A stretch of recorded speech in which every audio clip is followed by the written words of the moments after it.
Classificação indicativa. Livre para todos os públicos.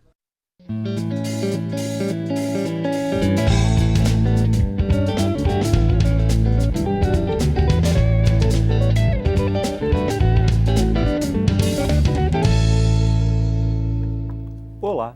Está em análise na Câmara o projeto de lei do Senado que retira da Petrobras a obrigação de participar da extração de petróleo em todos os campos da camada pré-sal.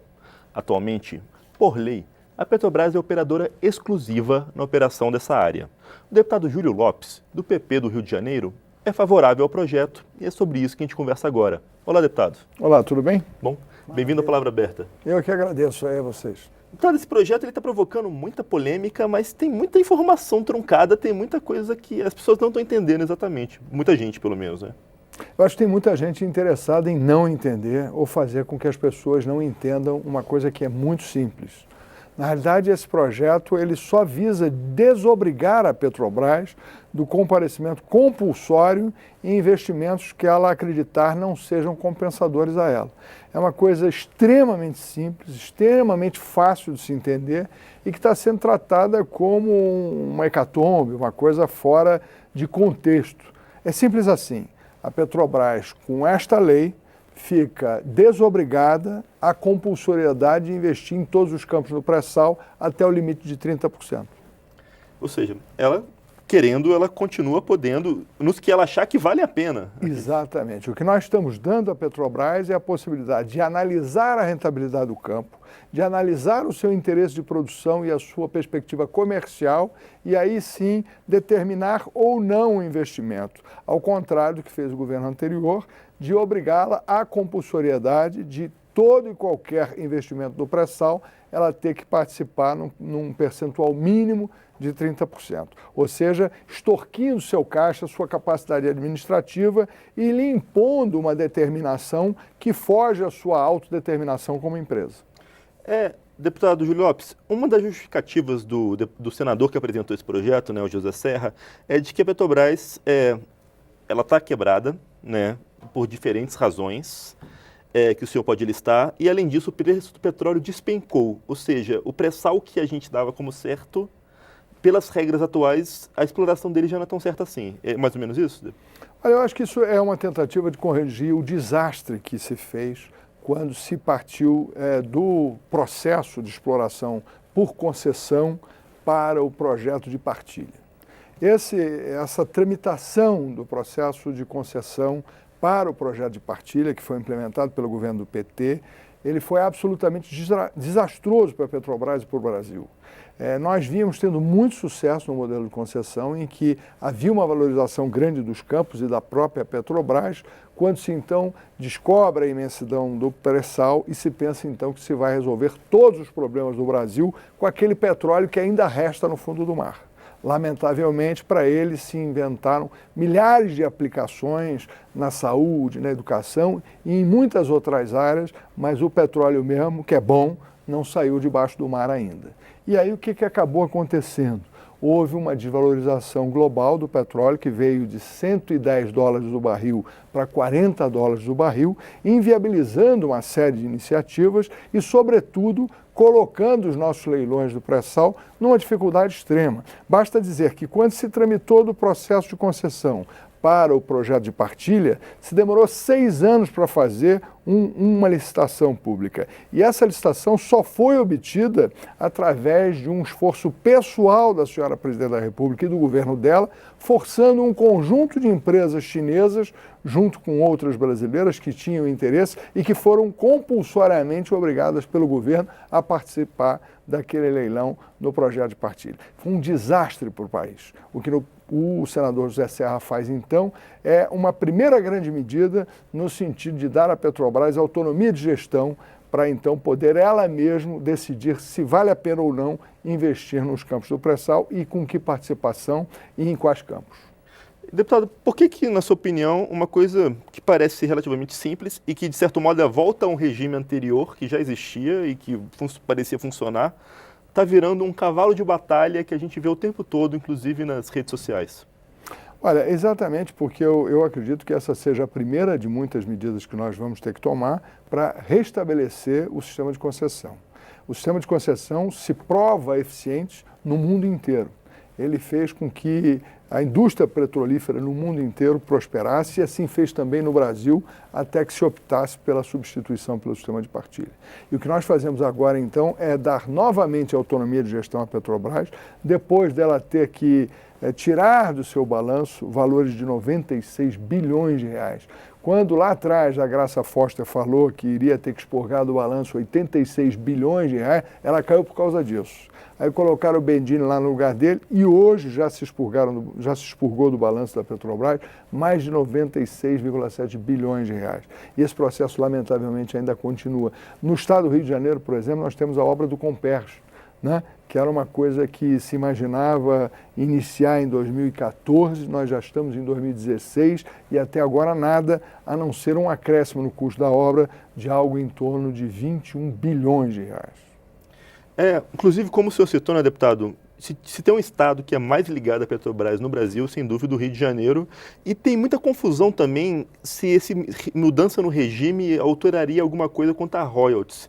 Não altera nada, né? Isso, seja Petrobras, seja qualquer outra empresa, os royalties continuarão chegando às cidades do Rio da mesma forma, né? Na realidade, quando se fez a alteração também, não só do sistema de partilha, mas para o sistema de royalties e o sistema de participação. Foi também, a nosso ver, uma discussão equivocada. Se gastou muito tempo no Brasil fazendo-se uma discussão que acabou mostrando agora, né, ineficiente em função da queda do preço do petróleo. O que nós deveríamos ter feito enquanto nação era acelerarmos a exploração, porque aquele petróleo que ainda está lá no fundo do mar teria sido vendido num outro preço internacional, num outro contexto internacional, e nós teríamos uma Petrobras próspera, realizadora e sem os problemas de caixa que ela tem hoje. E por que o senhor acha que isso não aconteceu? Alguma coisa a ver com a politização que houve na Petrobras ao longo dos últimos anos? Olha, eu acho que o que houve, todo mundo sabe, né? Foi Lava Jato. Se politizou a Petrobras, se deu a ela um cunho absolutamente partidário e de financiamento de governo e de financiamento lamentável de muita corrupção e de muita roubalheira que foi empreendida. E por essa razão se precisava ter um controle absoluto sobre o sistema Petrobras. Eu acho que o que se faz agora é tentar libertar a Petrobras dessas amarras e desse contexto extremamente malévolo que a dominou por tanto tempo. Na opinião do senhor, com essa mudança no regime que o senhor espera que ocorra, é o primeiro passo junto com a mudança na direção da Petrobras? Eu acredito que o Pedro Parente vai dar à Petrobras uma nova direção, mas eu acho que nós, enquanto sociedade brasileira, precisamos retomar e dar à Petrobras a dimensão que ela teve. Ou seja, dar à Petrobras, enquanto empresa, a capacidade de se autogerir em prol do desenvolvimento da sua própria existência, da sua própria magnitude. A Petrobras é uma empresa que detém tecnologia e que detém capacidade. Ela só não pode estar atrelada a decisões políticas e a um comando político exógeno a ela. A Petrobras tem que autodeterminar os seus caminhos e ela tem que servir-se da sua capacidade de produzir e empreender de forma autônoma, sendo uma empresa do Brasil, não sendo uma empresa escrava de um processo político ou de um partido político.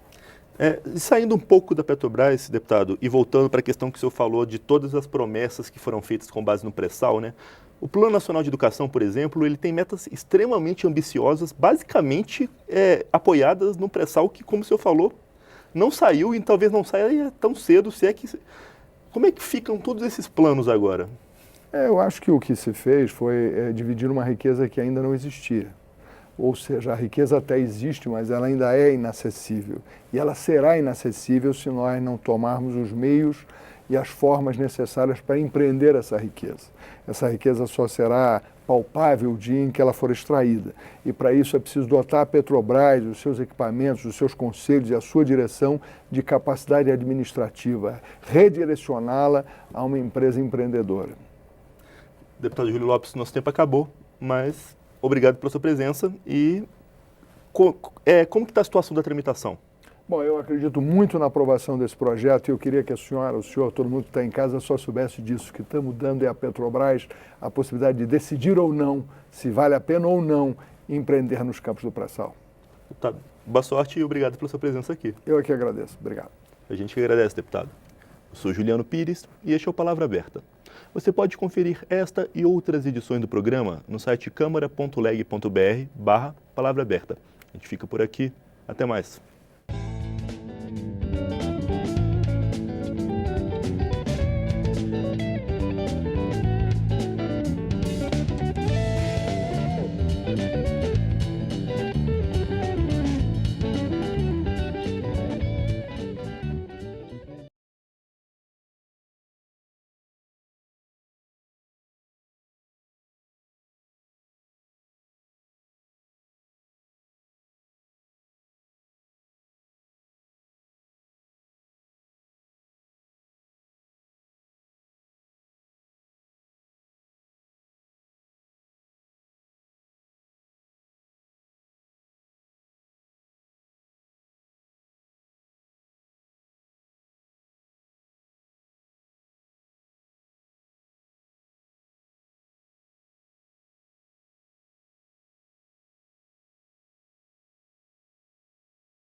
Classificação indicativa.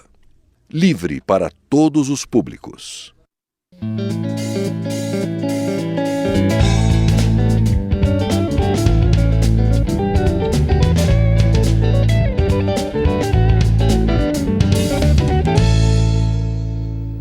Olá!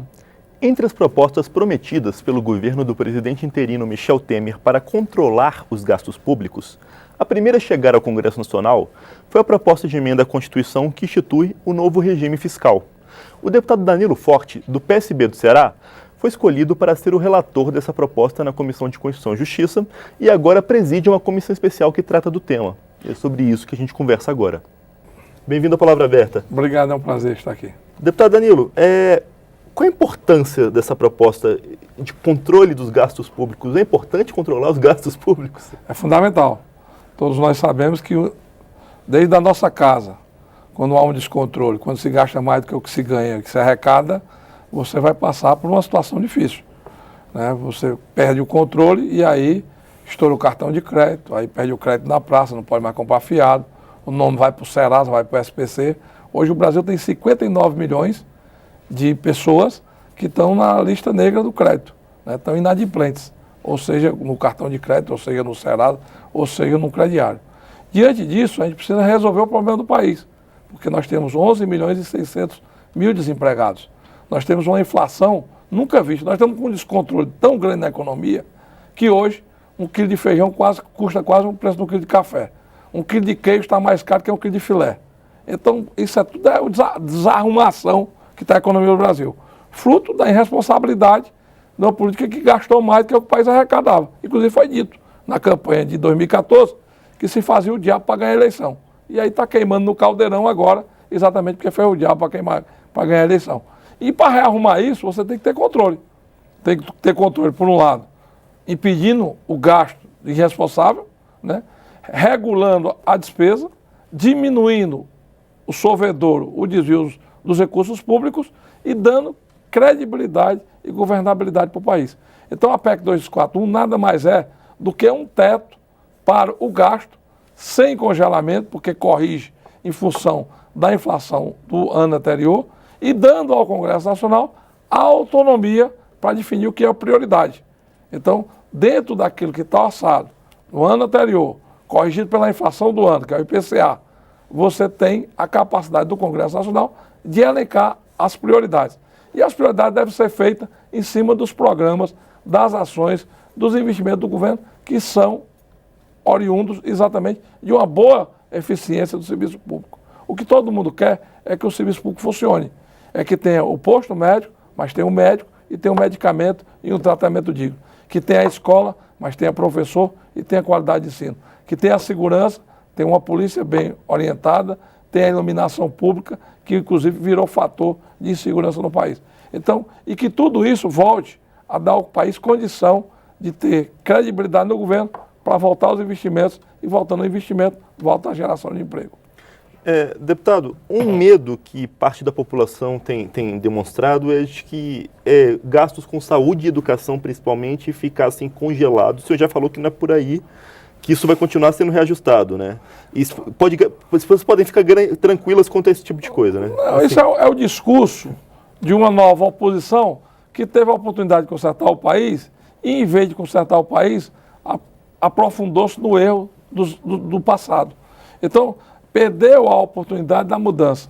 E quando a gente está fazendo a PEC, em nenhum momento ela cita órgãos ou instituições dentro do próprio governo. Ela cita política teto para o geral, para o todo.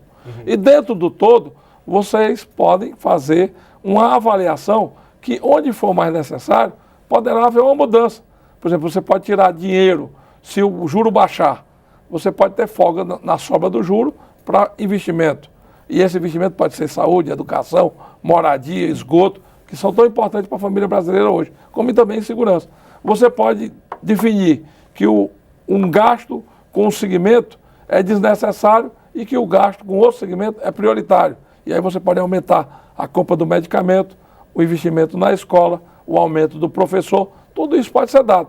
O que para o orçamento em geral é teto, para a educação e para a saúde é piso. Porque nós, inclusive, temos normas constitucionais e um debate já bem estruturado no país da necessidade e da prioridade do que é educação e saúde. Nenhuma nação do mundo evolui sem educação. Nenhuma família pode ter um tratamento digno se não tiver investimento na saúde. Só que hoje nós temos outras prioridades que é melhor você ter o mínimo para garantir isso do que não ter nenhum. Nós temos 6 estados no Brasil inadimplentes, pagando atrasado. A gente viu a insolvência econômica do Rio de Janeiro, Sim, que declarou estado de calamidade pública. Nós temos 50% dos municípios brasileiros hoje que têm dificuldade de pagar a folha de pagamento dos seus servidores. Então é muito melhor você ter a garantia do mínimo do que tentar ter um gasto desnecessário e grande que você não pode cumprir.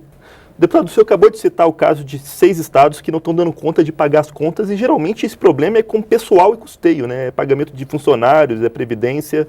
E como isso pode ser resolvido depois? O teto não vai resolver isso por si só, né? Vem outras reformas depois disso? É necessário que o ajuste seja complementado, né? O teto é apenas um parâmetro que dá credibilidade e dá condição legal para o governo conter a gastança, conter o desequilíbrio dos gastos públicos. Por outro lado, você tem que fazer reformas estruturantes, capazes de dar ao país um prosseguimento para que a gente possa avançar, inclusive nos programas sociais. Porque existem muitas distorções. Por exemplo, o Defesa aqui em Brasília, ter 40 mil pescadores recebendo o Defesa aqui em Brasília, que só tem um Lago Paranoá para pescar e que nem cabe 40 mil pessoas, quer dizer, é um absurdo. Então você tem que conter esse desequilíbrio. Como foi feito agora recentemente no reajuste do Bolsa Família. Se identificou milhares e milhares de famílias que estavam cadastradas indevidamente. Vereadores, pessoas inclusive com empresa, com CNPJ, cadastradas no Bolsa Família. Só com a retenção desse gasto, você conseguiu dar um aumento superior ao que estava estimulado, inclusive pelo governo anterior, que dizia que o presidente Temer ia acabar o Bolsa Família. Pelo contrário, o presidente Temer não só preservou, como deu um aumento que estava previsto de 9%, deu um aumento de 12% no Bolsa Família. Então as políticas públicas elas melhoram quando você tem o gasto necessário. É um absurdo que num país como o Brasil, pessoas com menos de 50 anos de idade possam se aposentar. É inadmissível que a gente pague pensão ainda da Guerra do Paraguai, né? Então, quer dizer, e existe isso. Então a gente tem que identificar todos esses ralos, fazer as reformas adequadas, fazer reformas capazes de ampliar o mercado de trabalho e não de restringir, não de diminuir a capacidade de oferta de emprego, porque as pessoas precisam trabalhar, as pessoas querem trabalhar, todo mundo quer ganhar sua vida com dignidade. E o reflexo disso, dessa distorção também, é um prejuízo que a população paga, porque quando o dinheiro vai desviado, como está aí o caso da Petrobras, todo dia a gente se decepcionando, falta para a educação, falta para a saúde, falta para a segurança e aumenta a geração de violência, porque um pai de família, uma pessoa desesperada, ela é capaz de qualquer coisa, aí a vulnerabilidade aumenta. Então eu acho, e aí até a ocupação do tráfico de droga também, é uma realidade, principalmente no interior do Nordeste hoje, porque não tem emprego, não tem alternativa, não tem oportunidade para a juventude. E a gente precisa criar isso. E só cria se o governo recuperar a credibilidade. Então o Brasil precisa fazer um esforço nesse momento, né, um sacrifício em todos os segmentos. Aí não pode ser só um ou só outro. É o empresário, é o trabalhador, é o político, é o parlamentar, os segmentos sociais distintamente terão que fazer uma grande aliança, um grande pacto pelo país. Nós precisamos se juntar pelo Brasil. E se juntar pelo Brasil nesse momento, no nosso papel aqui no Congresso Nacional é aprovar as leis. O nosso papel aqui é fazer o bom debate, como nós estamos fazendo na 241, ouvindo o contraditório, ouvindo os diversos pontos de vista e a partir daí dando celeridade para que a gente possa chegar ao final do ano, já iniciar 2017, de uma nova forma. Você está vendo aí que com tão pouco que foi feito, o país já começa a se animar de novo, né? Já está voltando a ter um crescimento da arrecadação mínimo, mas está. Já está voltando a ter uma procura pelo emprego mínimo, mas está. E a gente precisa dar celeridade a isso. A gente só vai dar celeridade se a gente votar também as medidas estruturantes que precisam ser votadas para melhorar a arrecadação pública, para melhorar a confiança no governo e diminuir, inclusive, a sonegação fiscal. Né? O país tem aí uma vulnerabilidade muito grande nessa questão da sonegação, que também precisa ser combatida, como também nos subsídios. Não adianta estar subsidiando os ricos em detrimento do sofrimento dos pobres. Então, aumentando o rombo, né? Então a gente precisa rapidamente rever essa política de subsídio que foi aprovada no país, que provocou um rombo de mais de 300 bilhões nas contas públicas do país. E como o senhor disse, a primeira coisa é parar de gastar mais do que arrecada, né? Isso é fundamental. A gente sabe até na casa da gente que quando gasta mais do que o que ganha, vai ter um problema lá na frente. Muitas vezes pede o crédito e ainda passa uma situação de vexame diante de um oficial de justiça que vai dentro da casa do cidadão, da cidadã, que muitas vezes é de bem, mas toma uma geladeira, uma motocicleta que foi comprada fiada e não foi pago. Então é uma punição. Da mesma forma que é no governo, é na empresa, é também no país. E a gente precisa ter a consciência que o Brasil depende de nós. O Brasil não depende de fórmula importada, depende apenas de garantia de uma governabilidade séria, que tenha credibilidade para colocar o país no eixo. Deputado Danilo Fortes, nosso tempo acabou, mas obrigado por ter explicado um pouco mais para o pessoal de casa essa história do teto de gastos do governo, né? Ninguém pode cair na falácia do discurso fácil, principalmente numa véspera de eleição, porque aí vem muitas ilações, vem muitos comentários, muito mais oportunístico e populista em relação ao momento, como a gente já foi enganado em 2014, do que o fato real. Eu prefiro a pior verdade do que a melhor mentira. O Brasil já foi enganado agora há tão pouco tempo atrás, e o que a gente precisa agora é fazer uma grande concertação nacional. E eu espero que o Congresso Nacional honre o seu papel. Eu espero que a Câmara dos Deputados e o Senado consiga dar ao país as normas, as leis necessárias para a gente sair do buraco que nós nos encontramos. Torcer para que a gente consiga, deputado. Boa sorte para o senhor. Obrigado. E para a gente. Obrigado. A gente que agradece. Eu sou Juliano Pires e este é o Palavra Aberta. Você pode conferir esta e outras edições do programa no site câmara.leg.br/Palavra Aberta. A gente fica por aqui. Até mais.